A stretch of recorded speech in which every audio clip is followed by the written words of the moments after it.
กองประชุมดำเนินชีวิตการเมืองไทยสมัยที่7ขององค์คณะพรรคกองบัญชาการทหารแขวงหลวงพระบาง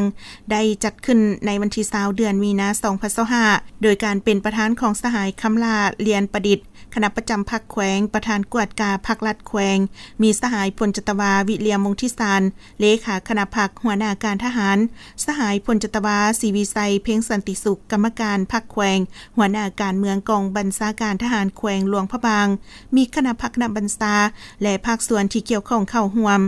สหายคำลาเลียนประดิษฐ์ได้กล่าวเปิดกองประชุมอย่างเป็นทางการพร้อมทั้งได้เยียงห้องมันยังบรรดาสหายคณะพรรคจงยกสูงพลบทบาทและความรับผิดชอบในการค้นคว้าใส่สิทธิ์ของตนอย่างละเอียดเพื่อคัดเลือกเอารายชื่อผู้ที่จะสมัครเข้าในคณะพรรคกองบัญชาการสุดใหม่ให้ถูกต้องและมีคุณภาพจากนั้นบรรดาสหายคณะพรรคก็ได้ขึ้นผ่านบทสำรวจตนเองในการนำพาซี่นำจัดตั้งปฏิบัติเวียงานและยาพันมาและพร้อมกันเอาใจใส่คนคั่วเจาะจิ้มและจำแนกแต่ละปัญหาอย่างละเอียดชัดเจนด้วยเนื้อในอุดมสมบูรณ์และมีบรรยากาศฝดฟื้นมีความจริงใจในการประกอบคำคิดคำเห็นช่วยเหลือซึ่งกันและกัน